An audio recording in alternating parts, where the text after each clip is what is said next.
Thank you. This is the Lake Forest Park Budget and Finance Committee at 6 o'clock.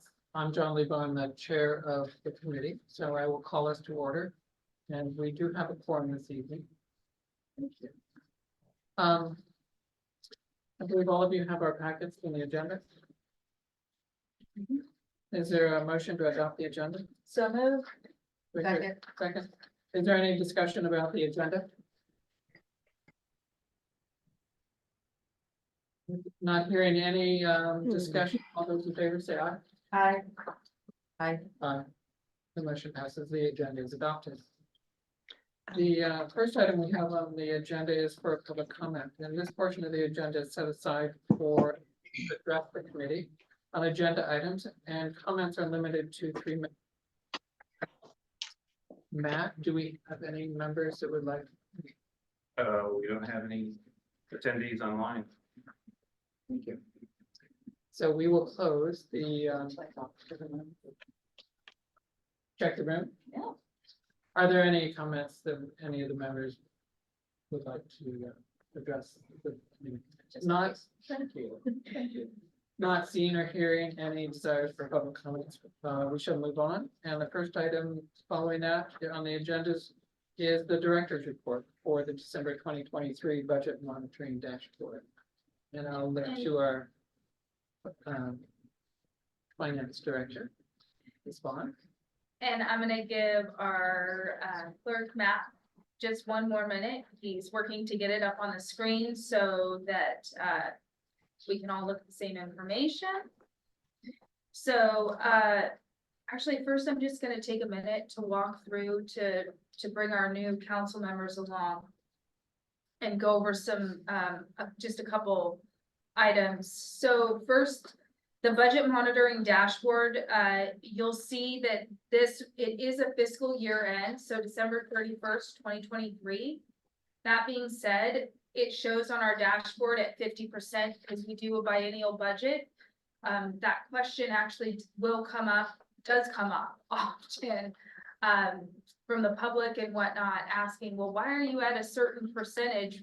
It's because technically we do a budget within 24 months. So we are only halfway through this budget, even though we've completed a fiscal year. And so I'll walk through, typically how I've done this in the past is I walk through each section and give a brief explanation of the items that are showing in yellow as the indicating to be a little bit more of not on target is what we would define them as, and explain if I understand why they're not on target and open it up for a conversation. And then we'll have a question after that and go to through each section. So in brief, where it shows, for example, the very first one, a department under building 45%, that represents expenditures that are running less than what we have budgeted. That is correct. So then when you come down to detention and jail, which is orange, thank you for not using red. It represents that because we've expended 98% of our budget, we're well over what we'd anticipated to be at the half. Correct, and that's Half, right? even after, and I'll just stick on that one and say, yes. Actually, short answer, yes, for now. So if it was off budget, it would have to be 50%. Or below. And then you're gonna find some, and I'm just gonna use this as an example, the prosecutor and public defender. Because that's slightly over 51, it's yellow, but in my opinion, that's not alarming. When they're close, but they're just at that swaying point, those, I would definitely not define them as alarming, and I'll explain that when I get to it, but, The other is that those bars, the length of them represents the dollar value. So if you have something Yes. like environmental Thank you. services that is 133%, it's a low dollar amount. value, correct, that, yes, and then, so the front page is a very visual page, but when we flip it over to the second page, which we'll get to when we walk through it, those are the actual numbers that are associated with the front of the page. So that if you have any questions on the actual dollar amounts, they're listed out for people that process through the actual numbers. So in the case of Yeah. environmental services, we're about $6,000 over the total budget for. Correct. So, are there any questions before I start, actually? Or just go, okay, let's just walk right in then. Okay, so going down, the Civil Service Commission, civil service is associated with, police hiring. So, as we've heard, the police have, the council has approved an additional, 3 FTEs, and with that, and all of the retirements and hiring, naturally, the Civil Service Commission will, that trend will follow. So civil service will follow the police hiring. If there's more activity on police hiring, civil service will be higher. This one doesn't trend quite the way our other departments do. It truly does follow the need of the time. So that one is a little bit higher, but that's to be expected because of the activity. Walking down to detention and jail, that one's at 98%. And that one, honestly, is something that has been trending up now for a while. There's been some changes of long-term in custodies that were able to be housed in Eastern Washington, then that was pulled back. Then the city has found recently another solution over in Eastern Washington that's more cost effective for longer term. But I'm just going to identify this as an area that we're gonna have to look at amending again and just continue to watch. This is definitely an area I don't have a solution for.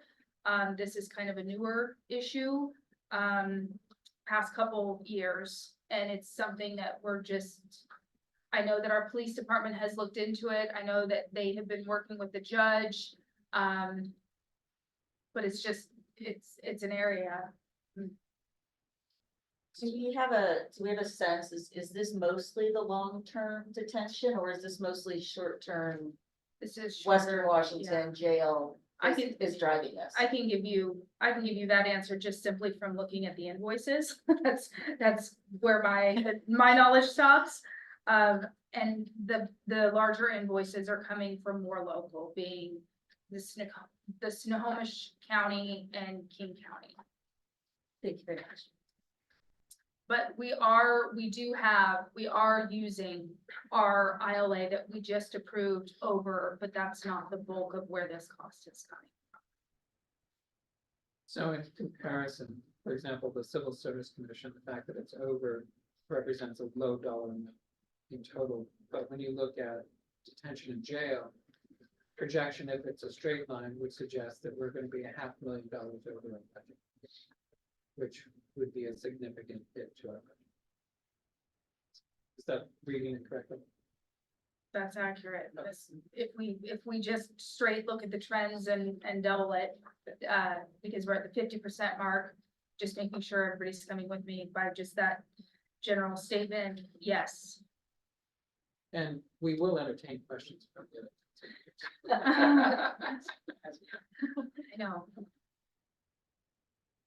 Thank you. So then the environmental services, walking down to that is mainly one large invoice that was expended in 2023. I mean, overall, it's a smaller budget, not something super concerning on that one. And then walking down, executive, facilities, finance and IT, all slightly under budget. Legal is under budget to 49%. Very excited about that one. Anybody that's been around a while has known there's been a couple years where we have had a large legal budget. So very happy to report that. Municipal court, municipal services, parks. This is being driven by the seasonals. A lot of, when the seasonals are hired, a bulk of their salary goes into the parks budget. And so that drove that cost within that budget a little bit over. It's probably most accurate at this point on the next budget amendment to just adjust that a little bit. It's not that the Parks Department that it exceeded expenditures so much as it did with salaries, because and just give a little more history here, because we've got some new council members. Previously, we haven't been able to even have seasonals apply to allow them to help to have any help. So the fact that this year we had how many seasonals? Three seasonals. That was a pretty big deal to be able to get them and have them on board. So, And they do maintenance. they mostly parks and streets is where they're allocated their salaries. That's where they spend the bulk of their time. Mowing lawns, mowing the center strips. I saw a bunch of young kids today in a Lake Forest Park truck in the center mowing. Sweet. So thank you for that. There used to be a program with the jails, and that went away in the pandemic because they couldn't. Yes. Have you heard any inkling of that program coming back online? No. Okay, thank you. That was agreed in an unfortunate loss. But understandable. So going down to planning and police, again, within budget, the prosecutor and public defender, actually what's driving this is the public defender at 51%.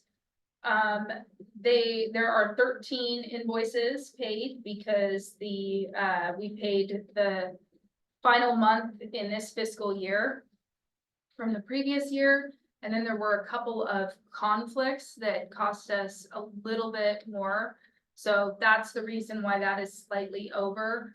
But I will take the moment, because it is over, to remind everybody that that contract actually that City Administrator Hill just brought to council, that is increasing for next year. So we're probably going to need to do a budget amendment, as this budget, you can see, was budgeted pretty tightly. So going down to Sewer Street, those are all within the allocated expenditures. Surface water utility, so this definitely, there was quite a few expenditures in the open period that came in, and internally, we're working with King County to try to get them to provide invoices on a more timely basis. So we're very hopeful that that will happen in the future, so that we don't have such a swing at the end of the year, the end of the fiscal year. Question on that. So is that a trend, or is that just a reflection of the billing cycle that we got from King County? So do you anticipate that if you just straight line it, it's 114, or is it just a function of when they invoiced or billed? We might have to go back and look at that one in a little bit more of a granular and circle back on that answer. But I do know that I can tell you that a good chunk of invoices did come in during the open period that were paid and that weren't received by the city until a much later date. So that makes it hard for us to be accurate. But stormwater, or surface water, excuse me, as we call it here, that fund, if you remember, has had a lot of changing requirements that recently with the NPDES, and I'm gonna get the acronym wrong, help team, with those requirements, and then King County stepping in to help us, and then contracts for cleaning the storm. There have been just a lot of additional requirements in that fund, so operating costs, this isn't super surprising, that they're a little higher than budgeted. Brian, understanding whether it's just a secular thing, anyway, Cyclical. thank you. In terms of when they bill as to whether or not it's gonna be a straight line issue, because as it is a large expense, and so if it's straight line, it's several $100,000 difference. We'll circle back. Just a question about, the engineering operations. Can you describe what falls into that category? Under the engineering operations, Yeah. yeah, so that's driven by yeah, there's salaries, a portion Okay, of that's the portion of salaries. Salaries, okay. It's a portion of, there's a couple things that are in that salaries and, a couple of other small things that go into, So that under is primarily because we didn't hire people till later in the year, so the salary didn't hit 100%. Okay, thank you. it's not solely salaries, but that's one of the Bigger drivers. drivers. Mhm. And then, just walking down to the final one, the traffic safety cameras, this is just the expenditure side of the traffic safety cameras that is paid for by contract, so. Are there any other questions before we walk into? Okay, so then walking down to the non-operating departments, this is where we would define, departments that aren't going to,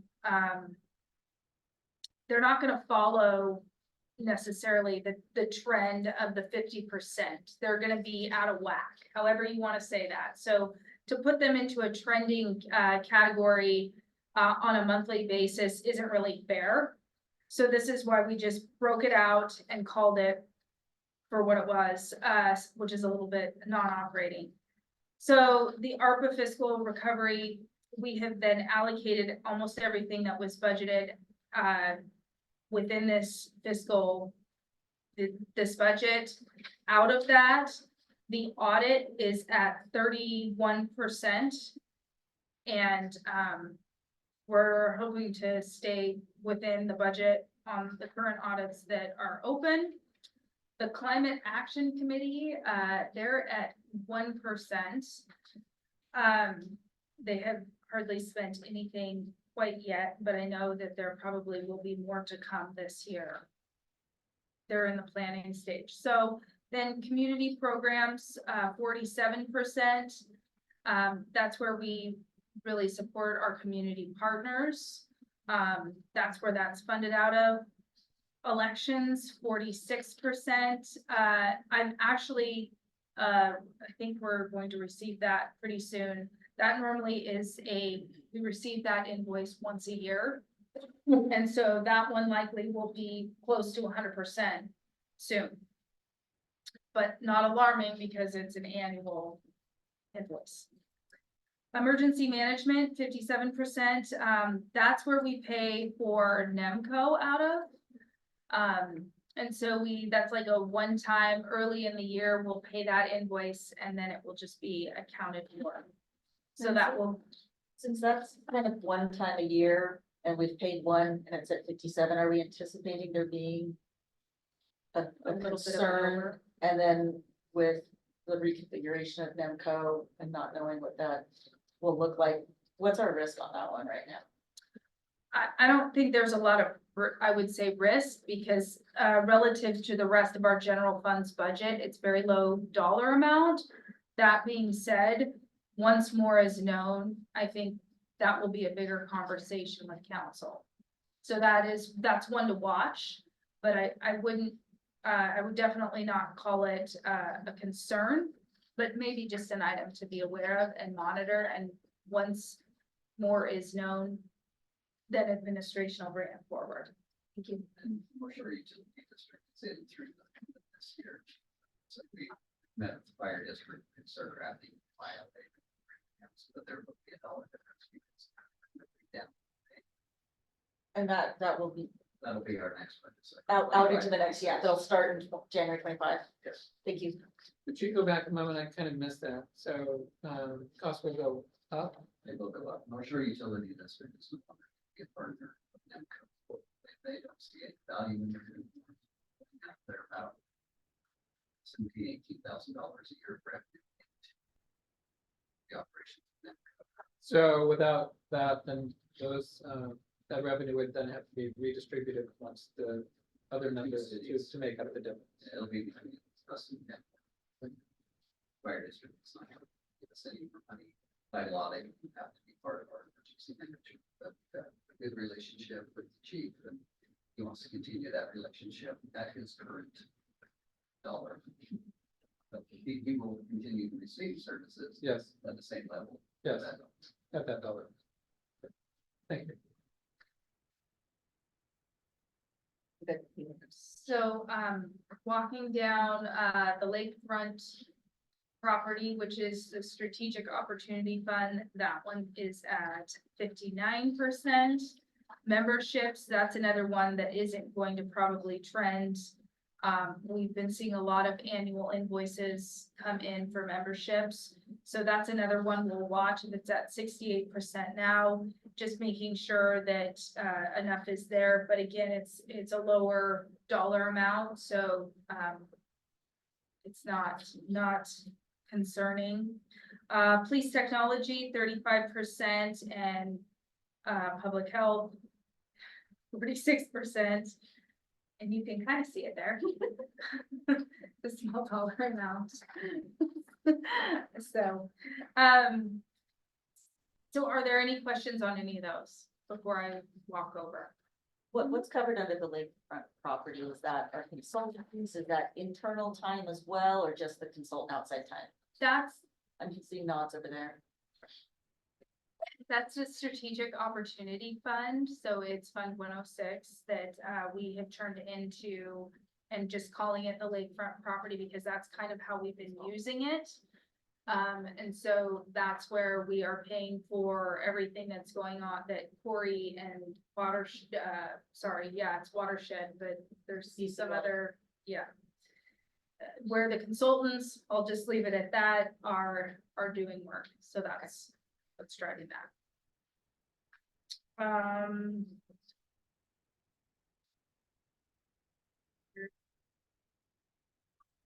We're good, moving on, okay. Revenue by fund, okay, so walking over the ARPA fiscal recovery fund, the city has received its disbursements, they're not receiving anything additional. So it's almost like we probably shouldn't even show that on the report, but, because it's gonna be zero. But that's okay. The capital improvement fund, 64%, the general fund's at 55%, the sewer utility, 51%, street fund, 58%, surface water utility, 52%, transportation capital is 23%, because the main thing driving the revenue in that fund are grants. And they're the 2 grants that are associated with the roundabout. And so that fund is going to continually show as low because those are in there and budgeted at quite a high dollar amount. So just a high dollar amount associated with the fund. So it's gonna show. Yeah, so we're anticipating these grants, but only those have come through. So that's why it's kind of showing small, or I'm kind of how do I understand reading this? And they're TIB grants, so it's a reimbursement. So Okay. it's not, the city will not show revenue until they. So does this mean we've been reimbursed 23% of what we No. spent, or 23% of what we budgeted No, to be reimbursed? There's other revenue. There's other revenue in that fund. That's also REIT 2 goes into that okay. fund. There's other revenue sources that go into it. But the reason why we're so low on the percentage is because of the grants that have not been received that are associated with construction projects. I think it does. So- I guess I'm just trying to figure out in this line item, So it's a timing issue. It's a timing issue, so we've expended, but we haven't had the reimbursement from the grants. Or we've not, is this after the 23 something we've not expended? I guess that's what I'm trying to find out. There's other revenues coming in. But because it's a reimbursement, we don't actually see that revenue until we have the expenses. Correct. And so it's always gonna be a funny looking thing because there are other revenues coming in other than just the grants. Yes, And so that 23% will grow in a future date, once we've done the expenditures. So you So can we'll realize see the it, revenue. we'll see that we're out of balance because we've spent the money, but we get the reimbursement later. So it's always gonna look yes, unusual. yes, Like right now, we don't have the revenue coming in because it's tied to the grants, but then we'll have the expenditures, so we'll see a deficit in our expenditures in relationship to our revenue, which comes afterwards. So this is always gonna be a funny thing. So I guess I just wanna know, what is 100%? What is that? It's a budget. What budget number, like, I'm sorry, I'm No, just that's trying to great. follow. No, if it's you great, flip right? the page over, it's right at the bottom of the revenue by fund, it's the 5,281,785 is the budget number. The current actual is the 1,226,000. Okay, so we budgeted to spend 5.2, 5.3. We've expended some amount of money, of which we know we got 1.2 reimbursed as grant revenue. But what I guess where I don't know is there a gap between what we spent and the grant reimbursement? Or is it happening quick enough that there's no real difference? We get reimbursed when we basically make the expenditure? I'm sorry. It's part two. No, No, I think it's a great No, question no, that's because not It's a really good question. It is a good question. I would have to defer to Director Perico. I was gonna defer to you. I think we need to switch. Wait, I mean, because this recognizes the revenue, right? Yeah, Revenue yeah, we yeah. anticipate from the grants Mhm. is, say, $4 million. And the rest of the revenue the grants and other sources. REIT is flowing in now, but none of those grants. So you're only seeing the REIT dollars. coming in Okay. now. That's why it's only 23%, it's not the grant dollars. So Okay, revenues. so kind of that 77% is kind of the grants we're Wrapped up in grants. waiting, plus whatever rate we continue to get in the next year cycle. Okay. I think that put it all into my head the right way. Appreciate your time. Cycle's right. I'm not saying you're crazy. But maybe if we think of it as, if we turn it over and there's $5.3 million. If we get commitments with our both, for our future grants to make up what we currently have as a shortfall, we'll just use the $5.3 million.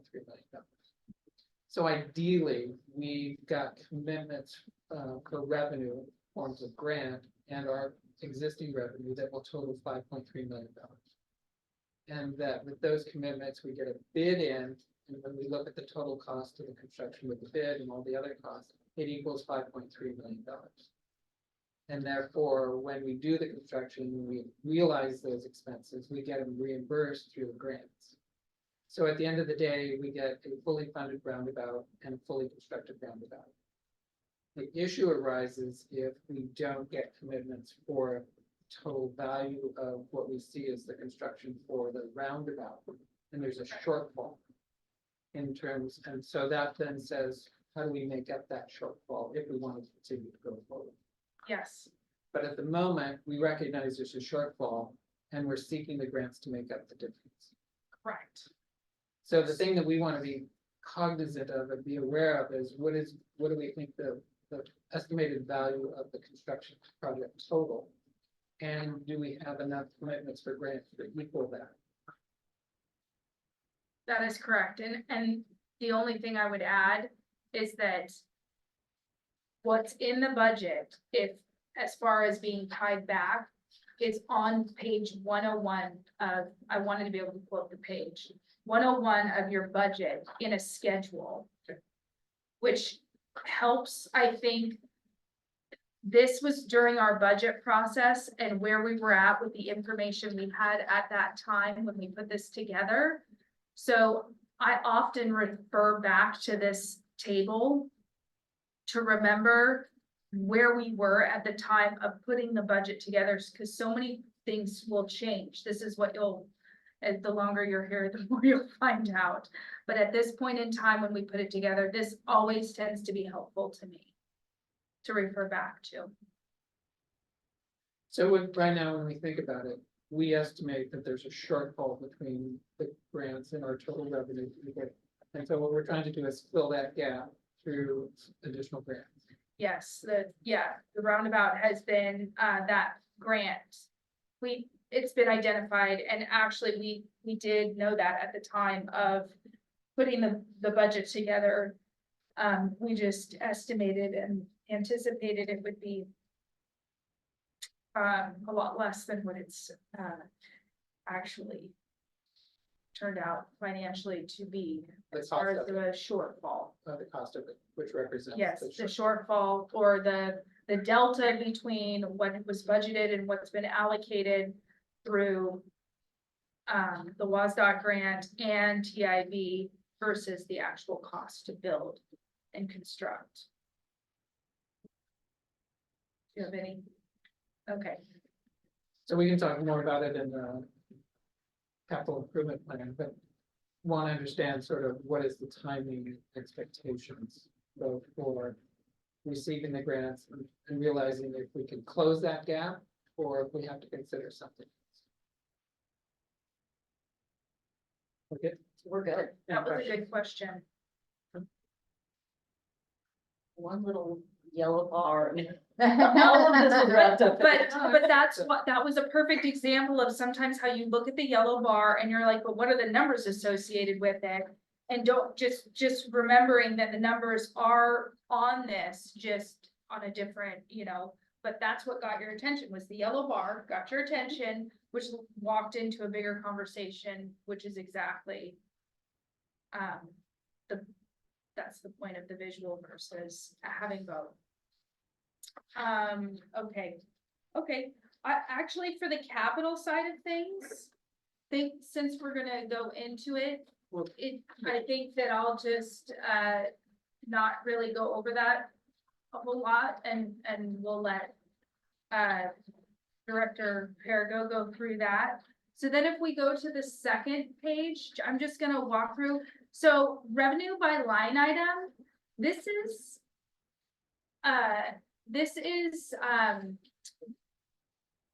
what we as a city have kind of picked out as line items to watch and pay attention to.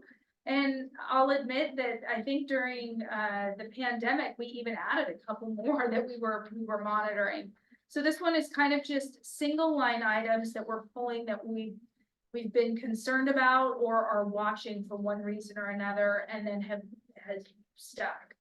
So business tax is at 40%, construction actually is at 48%, and talking with Calvin, he was just telling me what a crazy busy January they even had. So, which is actually kind of normally,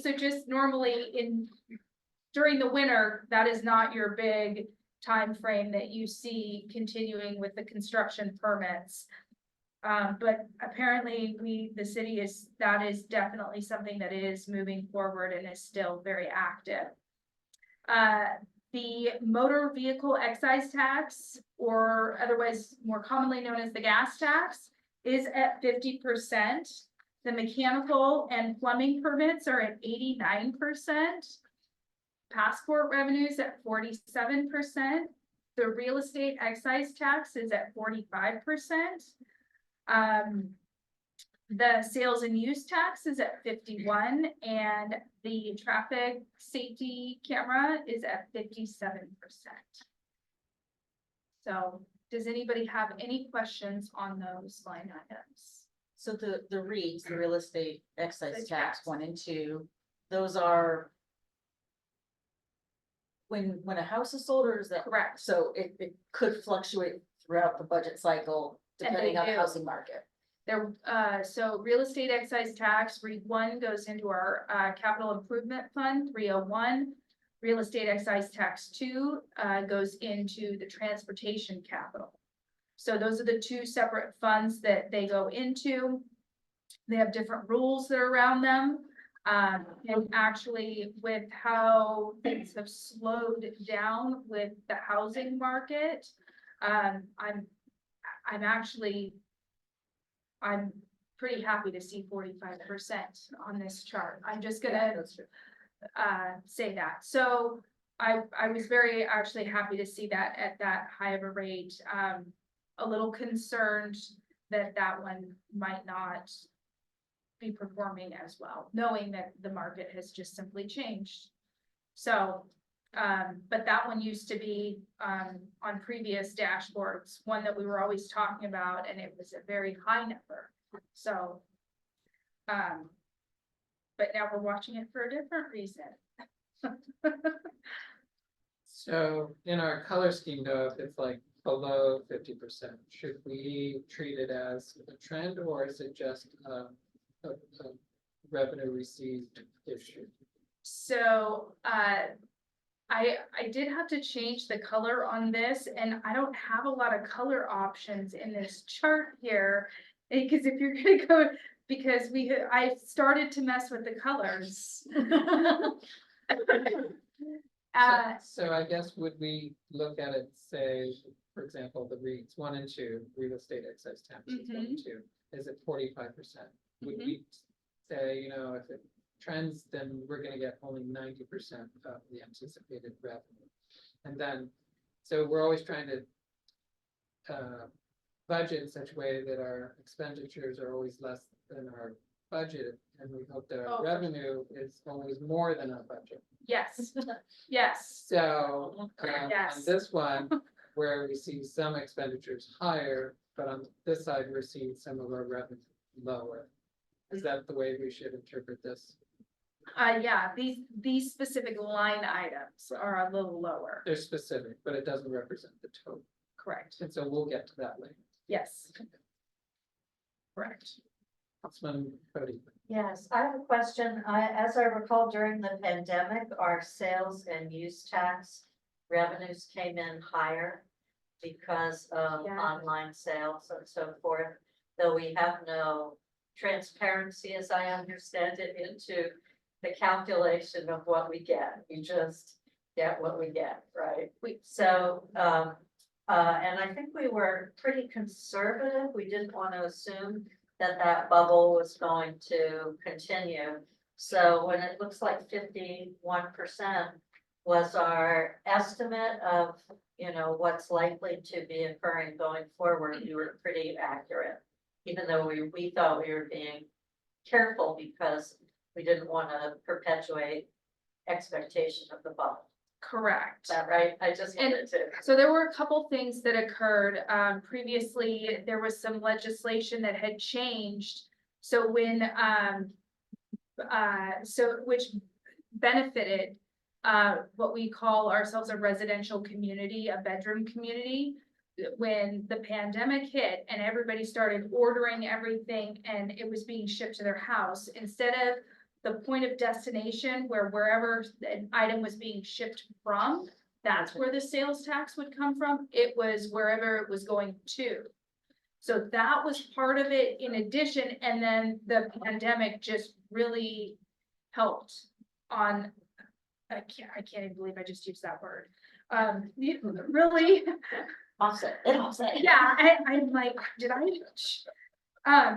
Anyways, that is one area that benefited from that unfortunate situation, so I'll change my wording. But it's kind of settled down now. Yes. What you're saying.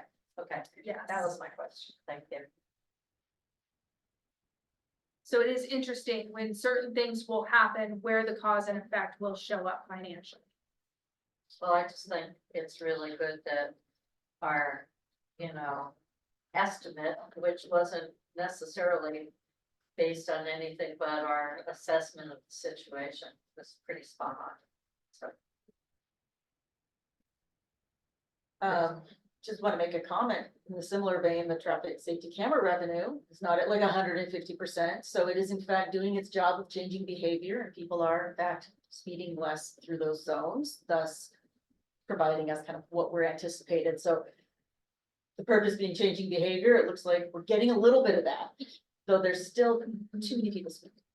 Well, there was, that, and, remember that when schools, the school zone cameras were the big driver on that big spike that we had.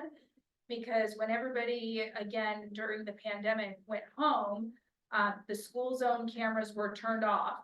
And then, as much as we blasted the notice of, hey, school's back in session, please don't speed, you know, pay attention to the lights.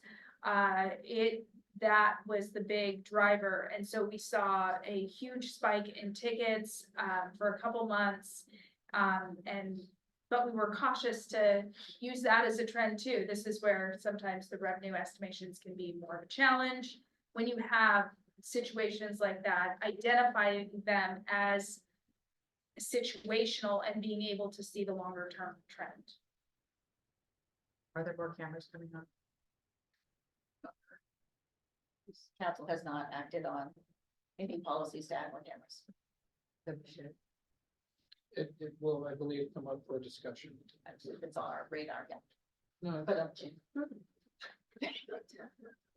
sorry.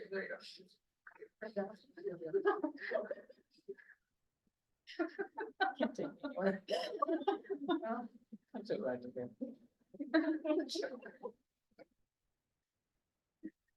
And I think that are there any capital items that you would prefer that I do go over? That are not, you've got them? Just, I guess the question, I was kind of looking at between the two documents, and it looks like there's a couple of things that we show in this dashboard that isn't in the other one. Okay. There's nothing that I think we've put any significant expenditure to, but, or maybe it is, and I just misrepresent or understood, but it looks like the asphalt overlay and ADA ramps, there was a budget for that we didn't expend. That is correct. So what happened on that one is, we had, that's where we do the overlays with King County. Okay, I was gonna say, I'm pretty sure it's King County, but correct me if I'm wrong. That we do the overlays in partnership with King County to get, more completed to stretch our dollars as far as we possibly can. That being said, we found out late last year, and you are free to step in at any point and correct this story. We found out late in the season last year that they were not going to be able to get to our area. So therefore we didn't have, as we usually do, an overlay for that year. That being said, there's not an actual expenditure tied to it. That being stated, it will happen in 2024, but at now 2 years worth of a budget. So we didn't, because it didn't happen, it was a timing, scheduling issue with King County, not on our end, that didn't occur, but it will occur in 2024. Is the expectation that we will be able to engage them for the full amount of our budget next year, or are they gonna limit their time here? Do you have a sense of how they may react? For 2024, we will be doing the street, so we did not do. So we will be carrying over the 24 budget in theory to the next year, because we're only doing 23 budget worth of work? No, Or are we doing both, 23 and 24 roads? Doing 1 year's of work, which is the 23 streets. Usually what we do is we do projects in the first half of the year, correct, and then we catch up any leftovers in the second. I'm trying to remember, I think we do 2 large road projects, one first part by the second. I'm not saying that. Yeah. Well, yeah, it looks like the dollar amount here is maybe that total 2-year dollar amount. it is. Okay, It is, but historically, in the past, we have, when this has happened before, and when that has happened, then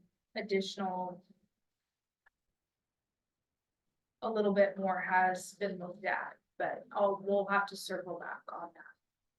And with the anticipation of that work happening next year and our sort of pre-work on like the street and mobility plan, if there's a timing issue that we need to as council address, just if you could bring that back. So it's kind of like the check where we are in 2025. So it is this year. Not this year. But yeah, so this year, That would give us, if we're doing just last year's streets in 24, this gives us the opportunity to take some time down to look at mobility issues. Yeah. For the next. and set those policies and stuff that we started talking about, but if there's a deadline that we need to, let's get that. Oh, the only thing we're gonna do is move 23 forward and 24. We're not gonna allocate anything, no new projects, because we haven't had the discussion with council yet. Bill already cited that, so we're not gonna commit to anything. I think it's usually about this month. that the They council start. know what they're Okay. doing. And the reason they didn't do it is we were at the end of their schedule, and they hit weather. Still off. Okay, so doesn't look like our mobility policy work is gonna make an impact. They're gonna be starting in like a month or two. Okay. Thank you for that, timing. And then, Well, just to clarify. oh, yeah. The work actually occurs in the summer, and what you're referring to in a month or two is putting the request into King County. But you already had the request in last year, so I assume they're just gonna carry forward, so you don't actually have to do it. Correct, this is on the streets, I think we've submitted to King County for their review. Yeah, they're just carrying forward the ones that we gave them last year, so do it this summer. Does that mean we get to be done first? Well, again, there are 8 communities within that consortium. Yeah. And they probably got to about halfway or so before the rain set in. So likely will be Earlier. towards the beginning. I'm joking, they will do it when Wait. they want to. When it seems most appropriate, with all the other constraints they have. Yes. They are good partners and they will try to all of the communities appropriate. And Just for clarification, King County does not do the work, they oversee the work, they have a contract with us. Okay, thank you. And then I didn't see the Culver 104 design, the 95, 104, I'm just assuming, yeah, the 95th and State Route 104, that partnership with Shoreline. That So it's just no that is- movement that is years out. on this budget That is item, years. okay. And then Lime Creek, what's the scope of that bar, that little blue bar? It's not a lot of money, but I just don't remember what it is. Uh-oh, I think it's the restoration of the Line Creek over here by, by Starbucks? yeah, Okay, I think that's. that sounds familiar. That sounds familiar. based on that dollar amount. And then there's the general facilities projects, and I'm assuming that's your maintenance, refreshing of this carpet and all that, okay. Yep. Thank you for that clarification. And the last one that wasn't on the other list, that I did see is the Safe Streets early action item. That's again a tiny expenditure, but any comments on that, or was that just? Those are all your speed bumps, your flashing signals. Okay. Talking about the city, your traffic studies, those all. go into That bucket. So everything, we've done, traffic studies, so doing healthy streets, and anything would be transport. That. bucket. Perfect, transport bucket. At this moment, at least. Wasn't there a contract that was, recent, I'll use the term recently, signed that is supposed to, that was allocated towards that $100,000 budget? That's the study. Speed study. Citywide speed study. Okay. That's transport.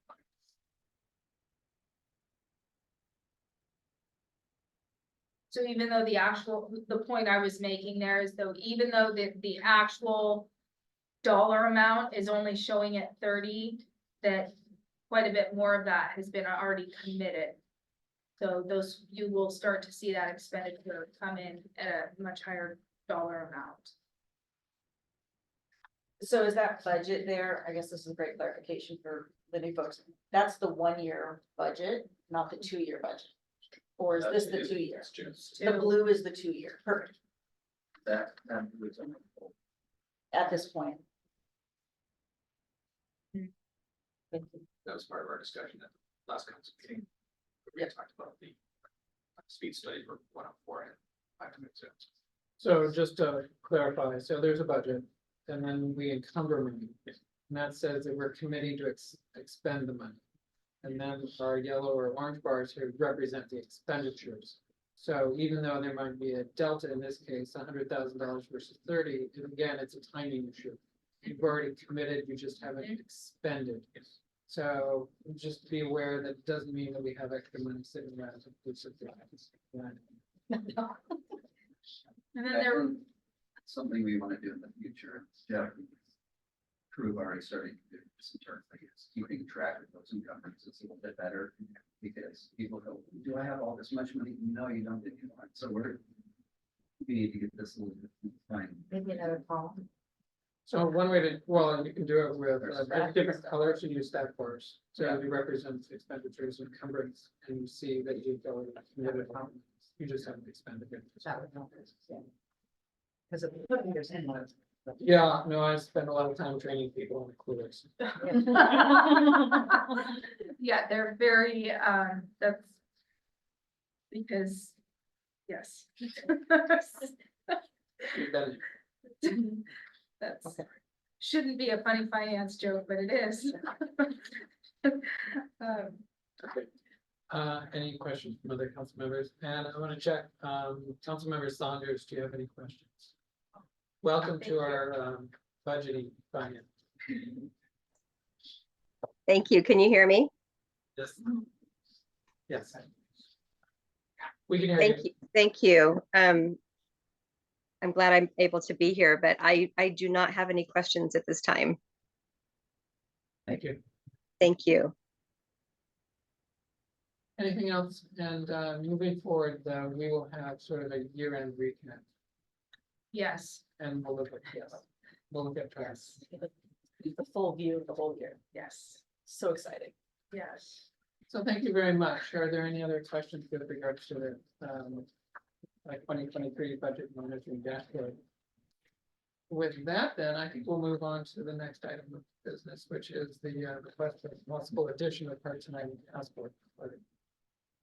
Yeah, so in case you don't know, we are a passport acceptance facility. We process or accept passport applications for people applying for passports. We charge $35 per passport. Generates quite a bit of revenue for the city. And so I'm actually looking to see if it would be appropriate for people to, or for you guys, if you want to hire an additional part-time passport clerk. Matt?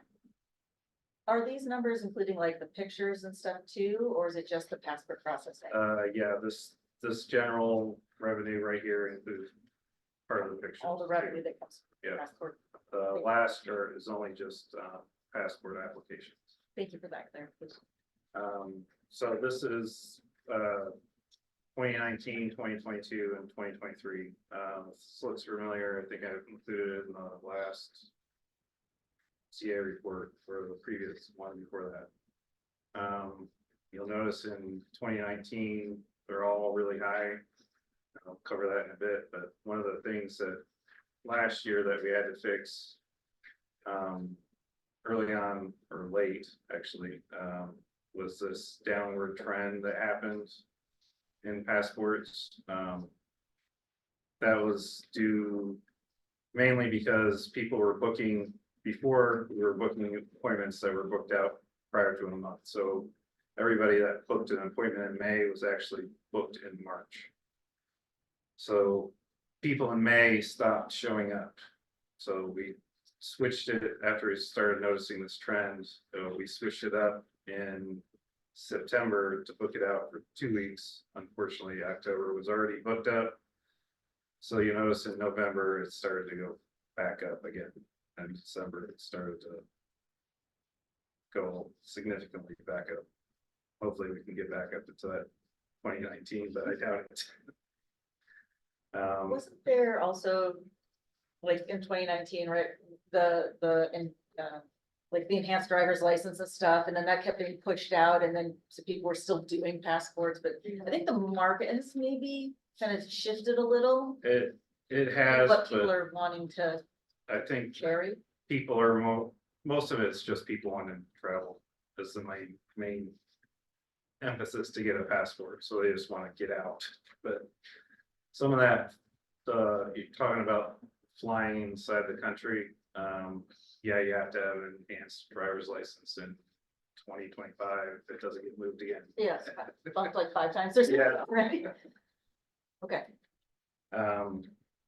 So this is just the total numbers, included in the CA report, but you can see we're pretty close. Between last year and the year before, 2022. So this is kind of a big indicator. So my goal is to try to get to this number right here in 2019. This is impossible as it stands right now. These numbers are a result of the way we used to do passports before, which was basically free for all. People would come in to the city and wait maybe hours to try and get a passport, and our passport facility was pretty much overrun with people. And it created havoc. It had people running up and down the halls with kids. It was a nightmare. So we went to the appointment schedule. Right now we're booking out 2 weeks in advance, and I think that cut down a lot on the no-shows. Even now today, I think we had one day where we opened it up the same day and booked up completely the same day. So we're getting there. This right here looks like it's a trend to me. I would say in 2024, staying the way we are operating, I would expect this only to go up about 15,000, maybe 10,000. It would stay in that ballpark. So it would probably stay even across the board unless we do something drastic. So is it, when you talk about reservations, it's kind of like hotels or restaurants? The hotel is generally fully booked if it's gotten like 90% reservations. Yeah. And so do you have a sense of what that looks like in terms of open spots? Are we running some number that otherwise you'll never get to 100%? Or do you actually fill every slot every day?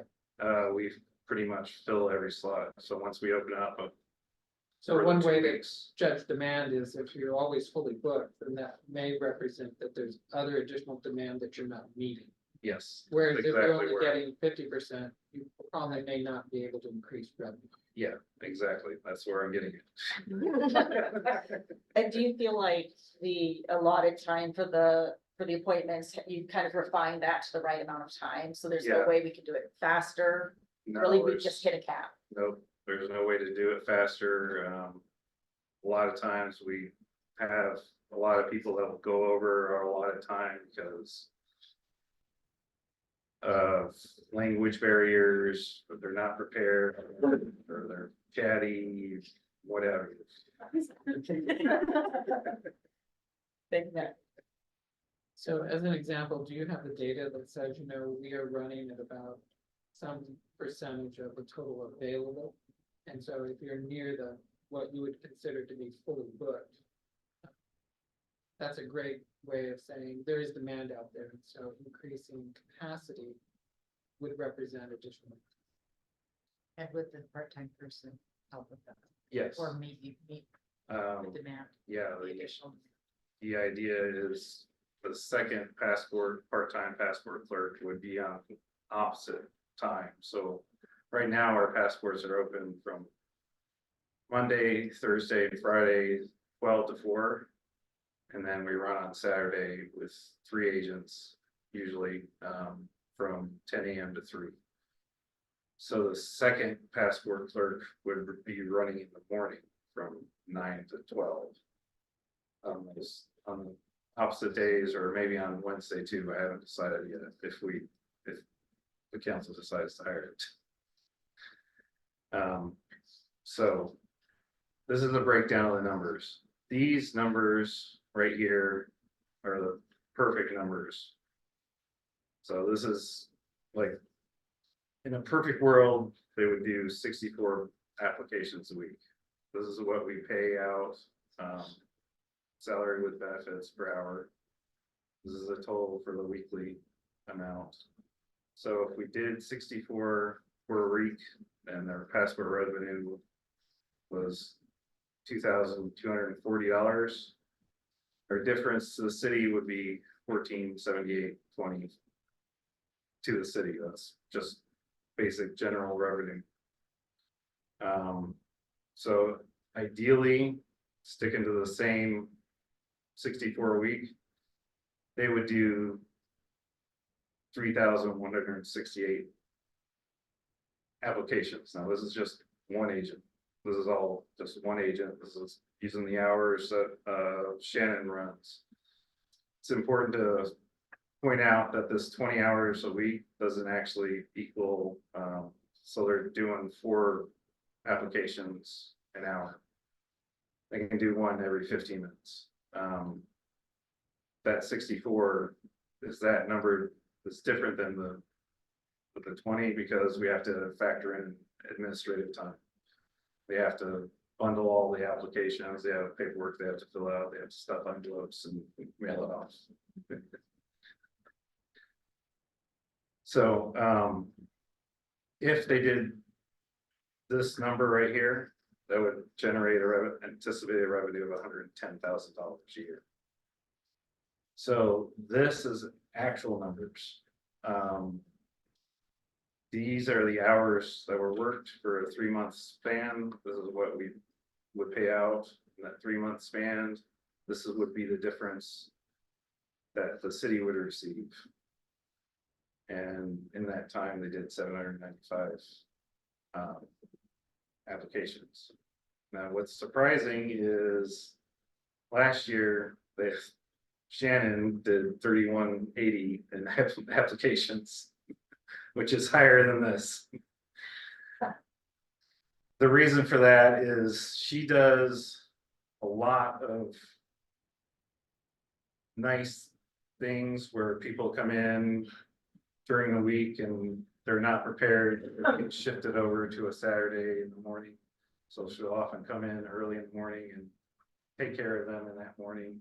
Or sometimes she'll be nice and just have somebody shows up and that somebody else dropped out. So then she'll just do that. She ends up being extra at the end of the year. So really her income for that year is $111,000, which kind of makes up for this. That's why that gets to 172. The other part of it is the extra Saturday passport agents. So one way, going back just a moment to this one. So one way to think about it is you're at 105% of your estimated available revenue. Right. Which says we're fully booked up. And that there's a likelihood for additional capacity, or I'm sorry, there's additional demand that can be met if we have additional capacity. Right. And that remind me that you did a survey. Yeah. I did do a survey. There was a large portion that wanted earlier times and passports. Mondays specifically, they wanted earlier times. And a lot of after school type hours, some hours, another part of it wanted like after 6, which I'm recommending after 6.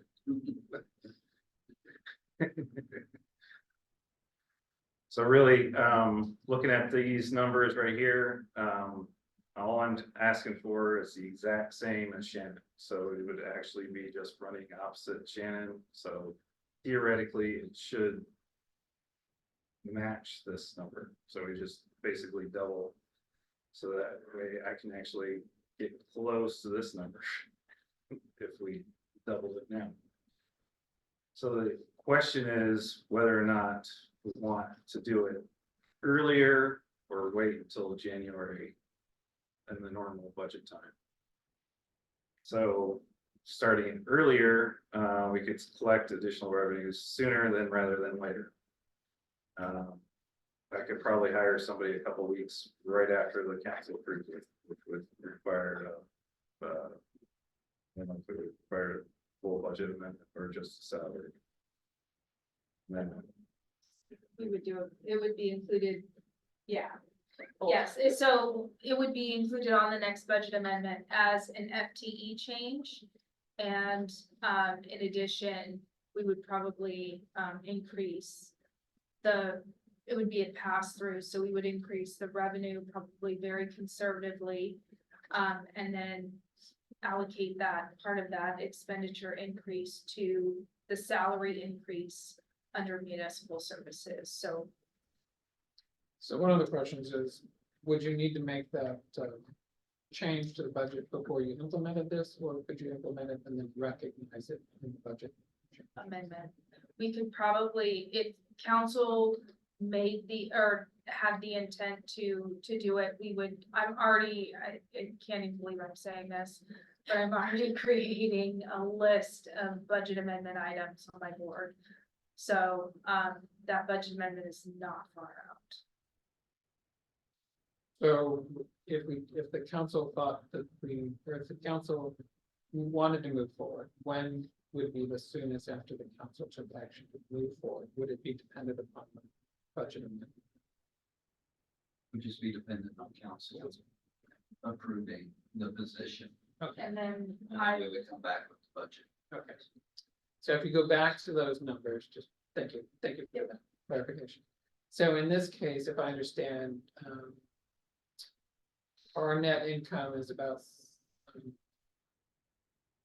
3 times our expenditures, which says that if we implement this and have another person, we could break even if we only have 33% of their time actually being used. Yep. Which puts it at given that we're already at 105% demand within the capacity, suggests that at a break point of only 33%, it's pretty low. Yes. In terms of risk. Yeah, low risk, yeah. Yeah, low risk. Question? I was just gonna say, we want to be the place to go for your passport.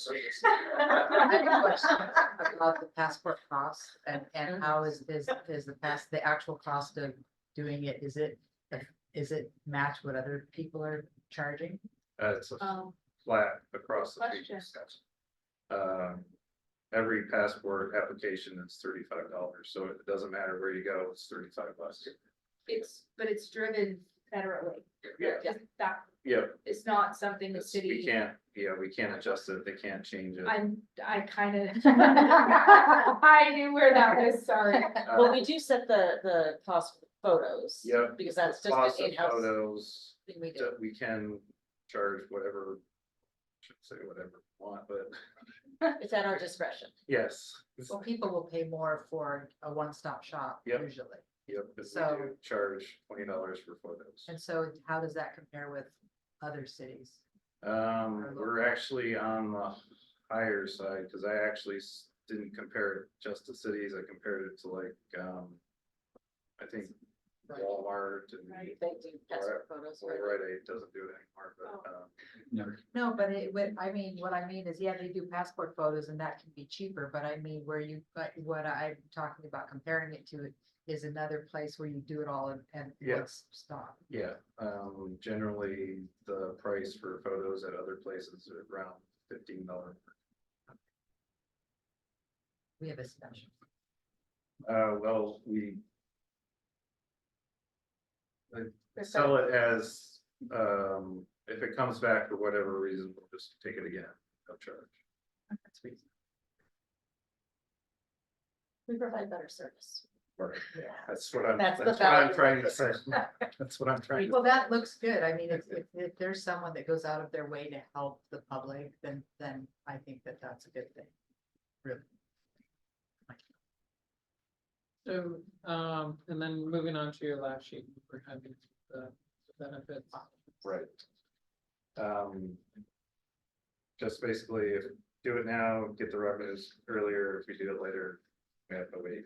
And that might be a delay in hiring staff. I see there's a question from Councilmember Saunders. Yes, thank you. I just had a question about how people know about our passport services. How do we advertise, for lack of a better word, but how do we advertise to people so they know to come here? Because I'm kind of in charge of the website. What do you mean, kind of? You are. We did a study of what people come to our website for.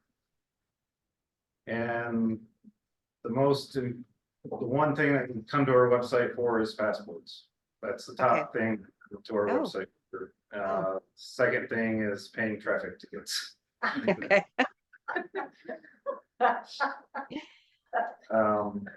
Just to thank you, Matt, for answering that. One thought I was just having, I was thinking about, have we ever posted an advertisement, if you will, on like maybe Shoreline Area News, for instance, or some way to get, some free advertisement out there, just to, a lot of people don't know we have this service. I would disagree because, like I said, every time we open up appointments, they automatically fill up. So people are aware of it. Okay. So advertising it would be almost counterintuitive, because if I advertise it, then they wouldn't be able to get appointments. Now, if we hired an additional time, I will advertise that, because just to let the public, it's a change in hours, so the public would be more aware of, and hopefully maybe book an appointment. Oh, are you thinking if we advertise, then it'll be busier? Yeah. Okay. Yeah. Okay. All right. Thank you. Councilmember Goldman. Thanks. So at the UW, this week happens to be spring course registration week. And so something I see is that a course might be 95% full, but what that really means is most of the sections are completely full, and then the Friday night labs are still mostly empty. So if even when we add a new person, which I'm supportive of, I think it would be good to have that data on, if we're not at 100% capacity, are there certain times that are more popular than others? And so should we be focusing more on morning versus afternoon versus night, weekday versus weekend? Yeah, It's trying to get some more detail on the data. that's what I need to work on the schedule for the new agent, if we hired one. That's what I need to figure out about where we can fit them in and what would be the most beneficial. Use the previous survey that I did before to try and gauge it, but I'm thinking it would be best to move them into the morning. I think that's where the most demand is. And maybe moving it, since we don't serve on Tuesdays and Wednesdays, having that open too. Thank you. I want to check, Councilmember Saunders, you have a question? Oh, I just wanted to add to what I was asking Matt earlier, about bringing in more revenue. I was thinking along the line of, if we had, it's kind of a tricky situation, because we want more money, but we don't really need the business because we're already full. But you wanted to increase the revenue from the 172,000 to 240. How would you do that without having more passport services? Do you see what I mean? Does that make sense? Yeah, that's exactly why I'm asking for another agent. Yeah.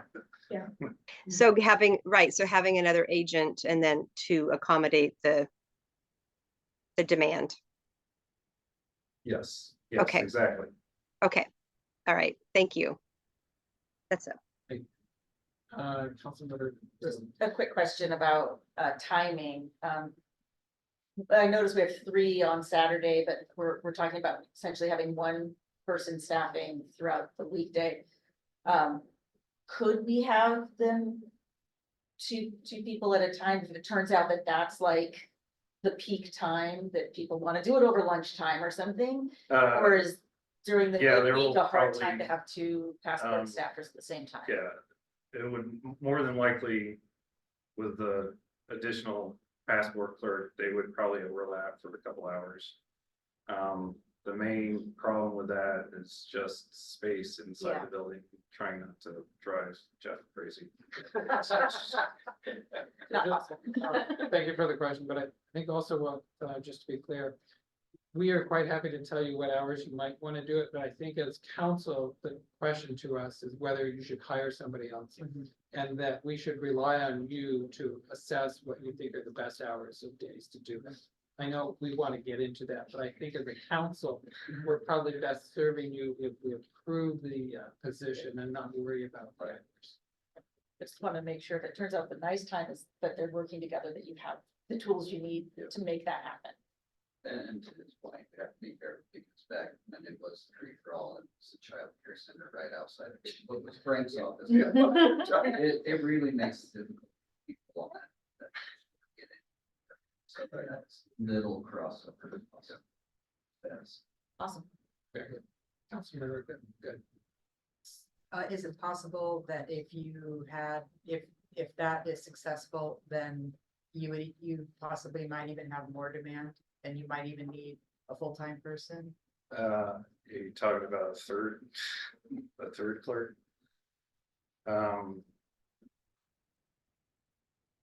Without driving me nuts. It becomes just another issue of space.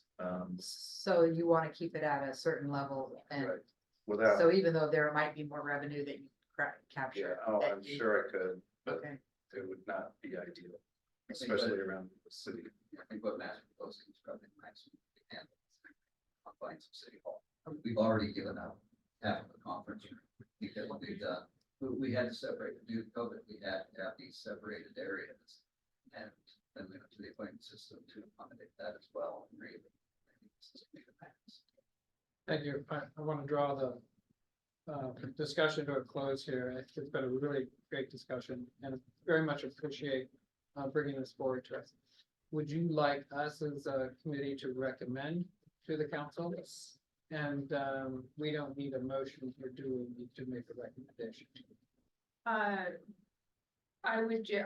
think that if the committee makes a recommendation, that there's enough that we can take that forward and bring it to a council meeting to have a discussion at a council meeting and to make a motion there with all of council. Would the members like to make a motion to bring forward as a recommendation to increase the number of staff? A part-time person, additional part-time person for passports. I will move that we send that recommendation to the full council. second. Thank you. Is there any discussion about a motion to recommend to the full council that we hire an additional passport person? We've already said, oh, we have, Is it immediately or? council will determine that when we actually. Well, we have to, take it to council. That's what I just, that's. So this is not your authorization. Like You can't hire anybody. against it. So can we rephrase the motion as the Budget Finance Committee recommends to the full council that they consider consideration for the staff to bring forward a recommendation for hiring an additional passport person. And the timing of that shall be as part of the presentation to the council. Is that acceptable? As a matter. Any discussion? I think I'm good. No. Okay. With that, with that, all those in favor of the motion, please say aye. Aye. Aye. Just say three. Just three. Are there any nays? Not hearing any nays, the motion passes. Councilmember Saunders, we're so delighted that you could join us here. In the Budget Finance Committee, there's actually only 3 voting members. Oh, I'm so sorry. No, this is, we are all learning and we all Yes, we benefit are. from this, so. thank I'm you just for gonna your- mute myself. You know, again, we do Thank you. encourage participation questions and very much appreciate it because that helps all of us Thank in the you. discussion and understanding, so. I appreciate that. I'm so glad you could join us this evening. Thank you. Thank you, me as well. So let's move then on to our next item, which is the capital improvement project update. And we have Director Cargill here. And I just want to mention Director Vaughn, thank you so much for your presentations. Very clear. Not going Very- anywhere, just picking up my seat. I just felt amiss not recognizing the work of the. Speak up, Jim.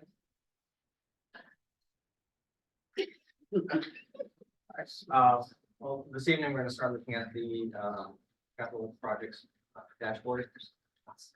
Good one extra. I've got it. Thank you. I will apologize for how they're printed. Oh, you guys have 11. I thought it was my We were glasses. at the paper upstairs, so it didn't print. I think you have the bulk of the information. Fine. Does any Thank you. thank you. Again, this is the dashboard for the major CIP projects that we have in the works right now. There's about 6 of them that are listed there, primarily divided between design and construction. So what we'll do is just start going from the top. First one is with the 40th place roundabout. That's we've been discussing for quite some time. That actually started back in 2019 was the kind of the impetus for that, and so this is going on 5 years now. So we are that 99% design, and as far as the budget and funding for the design portion, we're relatively good shape. We are looking to complete the design later on this year and budget willing. Go to bid sometime in Q4. However. Budget willing. Budget willing. So this budget, as you know, this is a project that just keeps on giving or taking. Currently, we had reported to council that we had about a $2 million gap. We just got new updated numbers. We now have a $3 million gap due to extra costs for walls and landscaping and some concrete. We met with TIB earlier this week. They can, and this number's in here. They're talking, they could probably get their board to give us another 1.1 million-ish. Maybe that's still the $2 million gap. What facilitated this meeting was we had decided to go chase some federal dollars for this. We had a good opportunity with our federal lobbyists and Representative Jive Hall. TIB commented this and was not happy, so we had a meeting with them. Their concern is that this would federalize project could, if we have to do NEPA, would set us back 2 to 3 years due to the current cycle. I talked to Andy today, I had a chance to talk to Jeff, but I want to verify that with our consultants, that this would be something that would require National Environmental Policy Act rather than just SEPA. And so if that's the case, that's really not a good avenue for us to chase because we're getting up at the end of the dollars for TIB within the next couple of years. We're gonna start getting slaps on the wrist. And so if we can't get federal dollars, then we've got to figure out another way to cover that too. Now, not sure what that is yet. There's probably a trust fund that we could apply for, but debt service would be $160,000 a year for that. So we're playing with a lot of numbers right now, but I think Councilmember Leva pointed it out. It's like, how long can you keep chasing these escalating costs to a detriment? And so design's great, design looks good, but this cost just keeps going up and up and up. So now what, probably close to $7 million, 6.5. With construction and the right of way acquisition, right around 6 million. 6 million, okay. Hey, just got that. So just to clarify, so the forecast here is roughly 5.3, so is that 6 million even or 6 million? Oh, I'm sorry. Really, you need to add the two numbers together, so we. For redesign construction there's- Yeah. up to 6. And that's the revised number there. This is through end of December, so the numbers. There's probably close to another million, top of that item too. Okay, so that represents 6.2, so that that's how you get to the delta of the 3 million, it's the 6.2 to the 3.2. Yeah. And then their executive director feels comfortable going back to the board for another million each, but we've got to figure out how to cut that too. So we will continue to look at the federal route. Obviously, there's no route at the state.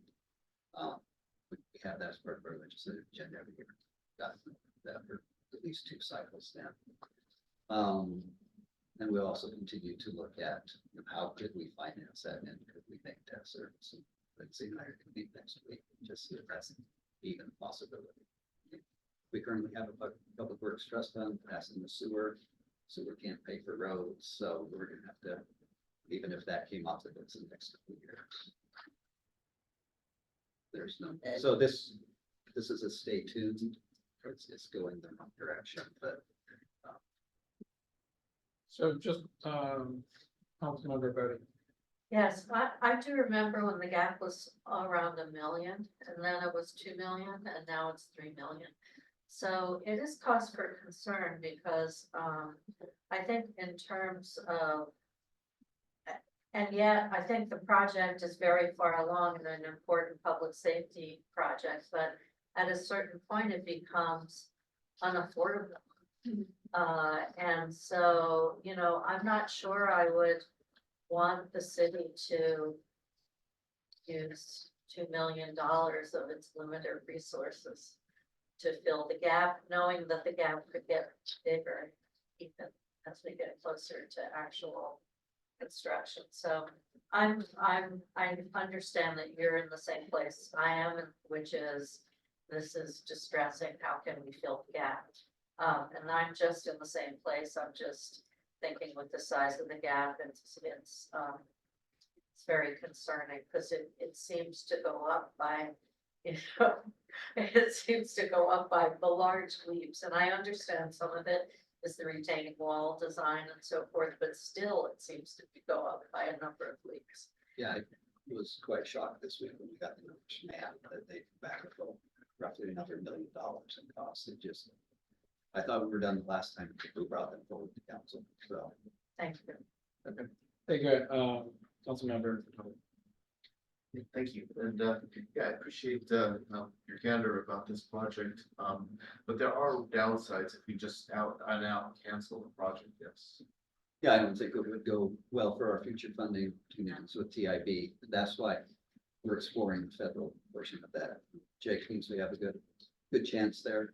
We're his only represented city that hasn't received any money, and he has brought that across to Representative Jayapal. We were running for a couple projects last year and we got dropped off that list. So if we can play that card, we don't have a 2 to 3 year delay because we have to go through NEPA, it can be a categorical exclusion. Not sure, we've got to look into that, but Andy has a part of the consultant, somebody is an expert in whether this project would actually need. Thank you, Councilmember. Yeah, I mean, some of the cost was from council action. I think we have to recall that we're a part of this project as much as any other. When you're talking about debt servicing, is that what might that constitute? What does that look like? So I don't think I've had a chance to be part of that so far in my time here on this. Well, what we currently have with our sewer account is we have a trust fund that we received. It's the current rate is 0.86% if you do a 5-year term class. So it's really good rate on that, but it's just your principal plus interest. So I don't even know if we have that type of dollar amount anywhere in our funds to pay for this type of project. So That's why we originally started with federal dollars. We've got all this other money secured, local money, as well as TIB, as well as Wausau. What is the typical term that we would be seeing for that debt servicing? It's 5 years. It's a 5-year. They'll do 5 to 10, but then the rate doubles. Yeah, okay, so So ideal is keep We it to keep that it 5 5-year years. repayment. Okay, it's 5 years or less. It's 6%, but it's a significant chunk of change. so just thinking about kind of how we structured the levy lid with kind of the thought of that being the funding that will help these projects happen. It seems like that might be something for us to look at as doing like a 5-year if we needed to support this. Otherwise, if we have this sunk cost in here. And like you said, if we drop the ball on this, it's gonna be really hard to get more folks interested in funding us if they don't see us as a reliable. Yeah, I don't know that we go out for a levy limit for one single project like this. There's so many other needs in the city, and we've already found out that starting this time of year is such a short runway between now and November that Not this year at all, Yeah. not enough But- time, but I'm just thinking, you know, that otherwise, I mean, it's either Yeah, this or in the we fund future, something yeah. else and then this gets funded out of, I mean, it's, the money's the money, and I mean, the community wants to know what they're gonna get for it, and that's what we heard strong from the community, what are we gonna get for this?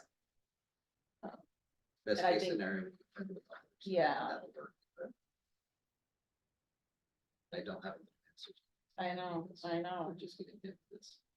When will you might know about federal dollars? And he was gonna make a phone call if we need NEPA. If we didn't need NEPA and we applied March 16th, is when Jai Paul's office gets it. Anyway, the offices, both of them can run it as well, mid-March, if we have fall time identification.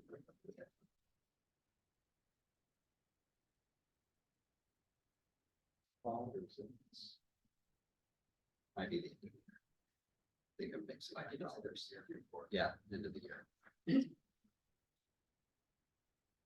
So, so you're gathering some information, so you're gonna see whether or not there's any opportunities for federal funding, correct? You're also gonna come back to us and say, well, here's where we're at $6.3 million. And, are there any opportunities to scale the project back to fit within our available funding? So is there an opportunity to go to the consultants and say, you know, we can only come up with $4.3 million, 4.4 million. What could you do for us that would improve safety here, but doesn't represent a $6.3 million? It's, you don't have to answer. So one of the things we'd be looking for, is there an opportunity? Because it would be helpful to us to understand what our options are. And that to ask them, you know, there is not a project that could be built for $4.4 million because of the requirements for a state road, as an example. It would be useful to understand that there's sort of this either or you either can or cannot, because to build less would not meet the state road standards. And so you can't do less. The other is to understand how much money have we put into this already, and to know how much of that is our money versus money. Do we have to repay the money that we received if we choose to cancel the project? Meaning, grants oftentimes come with requirements that you receive the grant, you do the project. And if you don't do the project, you have to give the money back. So it would be useful to know, for example, if we spent $1 million in grant money and have to give back $1 million. That would be. Decision point. Yeah, that would. Yeah. Councilmember Bodie. Yes, it sounds to me like we almost have no choice but to pursue federal funds. Now we have a good prospect there. And maybe we, even without a categorical exclusion, we could do fast NEPA, which has been done. Scaled to the nature of the project and so forth. But when we apply, will we apply for more than the minimum we think we need, or, so I just wanted to make There's sure. about that we- 20 to 30% scalar that you Oh, would add excellent. just for going for federal dollars. And then on top of that, we would ask for a little bit more because. Good. We'll turn around tomorrow and tell us. That was my question. something Thank else you. is going on. Councilmember Goldman. Yeah, thanks. At some seashore meetings, PSRC has talked about grant opportunities through various programs. I'm not sure they're state or federal. Is this something that might be relevant to the roundabout? I do not. Check and see if that was. I was just curious if it was, easy to identify the costs that were added to the council action around, the right-of-way tree permit work that we're requiring, and then the, retaining wall work. I don't know what we would do with that information, but curious if that's teased out of the numbers already. Andy hasn't pulled that out yet. It is part of the $1 million, but to say that it's all part of that. Part of it also is the change of the wall style. That's what he's explaining today. It's going to a different wall style to soldier pile over what they were going to do before, so you have to acquire as much property. So that's kind of, is that for one, you know, doing the soldier pile wall is probably cheaper than going further back into somebody's property. Acquiring more property. Yeah, so I mean, some of those have been changes to acquire less property, some of it have been due to the new tree code and the new wall code. What exactly that all is. Have that teased out. So, thank you. I think I'm gonna move us along here. Thank you for the discussion on the 40th place roundabout. And you can come back to us as a full council or to this committee to discuss what our availability for federal funds are, whether they're PRC funds, and what options we might have, if there's any way to scale it better. And then finally, if we do cancel the project because we just can't come up with the money, are we in a position that we're having to pay back grant? Did I catch it? I think that was, Okay. yeah, that was it. Yeah. So, I think the next one on the list is, it's gonna get easier. It's much easier after that. I agree. Thank you. So the next one is the L90 culvert. L90 culvert, we do have, that one's fully funded. We are looking to, we've got a couple of options as far as the date in which we can go to bid on that one. One of the things that we're watching is WashDOT has their culvert in that same area. So we're trying to do it at the same time. So that would be a Q4 of this year or Q4 of 25. Q4 of this year for bidding, Yes. and you say Q4 of 25 is the alternative, and that would be because of when WashDOT might want to do that work. Correct. So you're talking with them, trying to see which schedule. works. Yeah, we're trying to tease out exactly what they're. And that, that's where, Ballinger Way and 35th come together, and they're doing the one under Ballinger Way. Yes. And are they going through the property kind of to the road? Like, where's the transition from there to our work? I just can't remember. Cause they come on, they're doing the culvert under, and then we're doing the culvert under 30. It's not 35th. No, it's the other it goes the one. other way, it goes the Yeah. other way. But where do they, They have to come around the corner, they have to do some armament and stuff. to yeah, get around where the it corner, had and, degraded, yeah. We would have to get the drawings from WashDOT and see exactly, but it's pretty close to the end of that band. Okay, is okay. What I remember. Yeah, they're having some issues with acquiring property, so that's one of the things. Housing issues. So I would just offer that if there's any way we can do it in 2024, we should do that, because a year's escalation, when we have, again, limited revenue to do this, we're gonna be out 5 to 10% just in a good year. So is there a way to tease out of WashDOT an opportunity for us to go this year? I think we'll probably have an answer pretty quickly as to what their schedule looks like. Any other questions? Okay, moving down then, the lakefront park. Yep, Lakefront Park, had many meetings, second council meetings, as well as the council boards and whatnot. we're on track with budget as far as that's concerned, schedule. Watershed is doing a great job keeping us in on task, and work product is first class, so we're pretty happy with that. Any questions? If we won't seen their presentations and so far. Oh, the next one's my favorite. Material bins covers. The design is under review right now. We have it in hand and we're taking a look at it and hope to get that bid this year. I'm sorry, when this year? Later on, Later on this year. Later on. Is that like, during this construction is season. that like Q2, Q1? Q3, well, good review. Let's get through the review section of it first, make sure there's no design changes for this year. They will happen. And then we'll come to council, and depending on what the budget is, we'll see where it applies. We would benefit from the bid.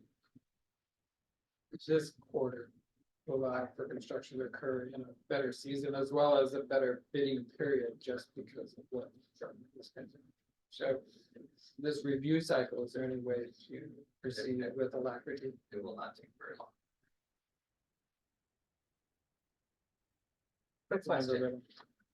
There was some talk about some sort of solar integration. Is it having solar, being prepped for solar? Are we not doing any solar? What's the status? The material bin covers will just be the canopy at this point, and then on the back, the solar panels at a later date. To be ready for solar panels. Structurally sound for that? Yes. Okay. Yep. That'll be bigger cost than just the covers themselves. Thank you. Next one is 35th Avenue drainage. The design is getting real close. We have some easement acquisition things that we're looking out, but we are looking to have that bid later on summertime. Preparation for the winter. Fall. Late summer. Here, better timeline. Provide a little more succinct timeline to provide to the Budget and Finance Committee. I wish I could.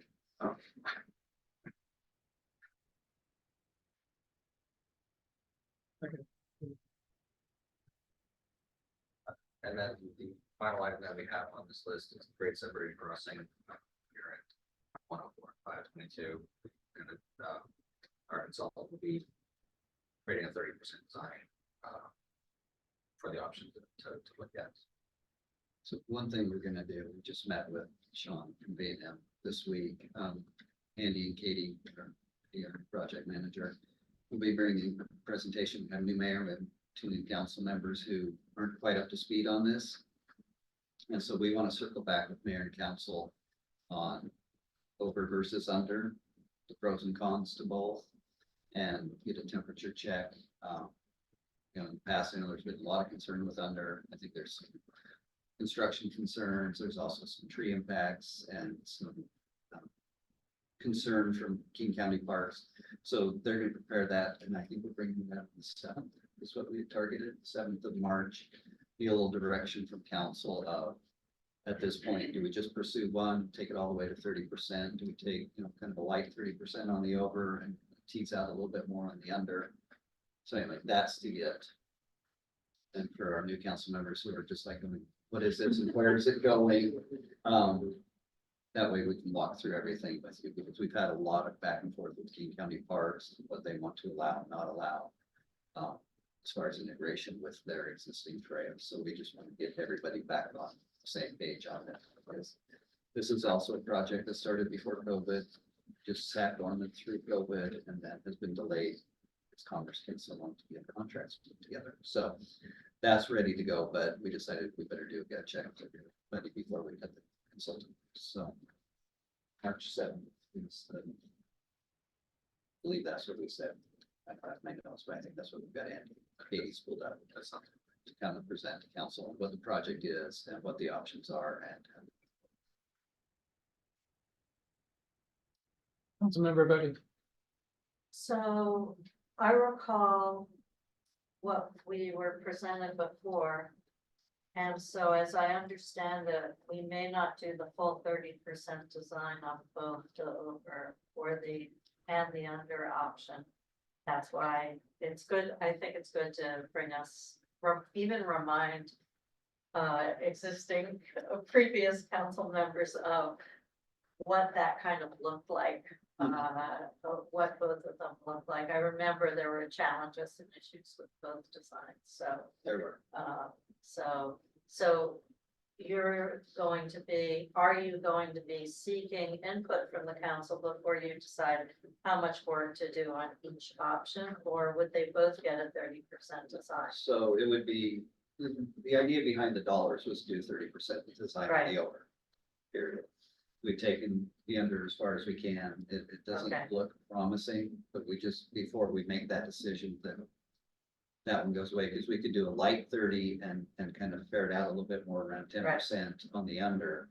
But if there's no will of the council to pursue one over the other, you know, if there's only one option, then let's focus on that, get the design done. That makes sense, because I didn't know that the under was, We you have, know, we have an aquifer, so we have daunting. groundwater, we Yeah, we have a river, okay. a stream, So so there's a so I lot think to it, it's a so good- we'll come back It's a to good it. game plan. Thank you. You answered my question. Oh, thank you, Councilmember Furtado. So in a nutshell, then, the over under is not over. Honestly, I think we'll end up, you know, just focusing on the over, but we need to get this back before everyone, so you can see what the options were, where we ended up, and what it. Yeah. Why we work just with you. While we're deep into conversation, having some levity is always exciting. Councilmember Goldman. Yes, have we lined up any grant funding for construction of the overpass? No, we don't have enough detail to apply for that. This 30% I think would be enough for us to apply. And due to the size, that would be like a raise grant. You're talking $20+ million to do something like this. So, like our neighbors just to the west here in Shoreline have pursued raise grants. They're pursuing another raise grant. Woodinville is pursuing one. Those are the big dollars you go after to do these types of projects. So once we got to 30% design, then we would start talking to, you know, and we had the public process because, you know, it is a visual intrusion, right? And we don't know what the ultimate ramifications of, you know, what trees would be impacted, what kind of discussions we could have with King County Parks. They've got their own ideas of how we integrate into their trail. So there's still a lot of work to be done, but we need to get to that point. I did notice that Shoreline threw in a roundabout and some sidewalks to their. I was thinking the same thing. I'm like, well, we have a whole like pedestrian Whole transportation list. corridor that needs to be updated for Is that their safety crossing purposes. for I-5? Yeah, that was. Yeah. Yeah, I'm we just sorry. get the roundabout and I this all put apologize. together, so we have that connected. Safe passage over state highways, just covered. Didn't more consider, the overpass or underpass for, Waffle Way. I think they backed away from that. We've heard, because they're not going to pursue that any further.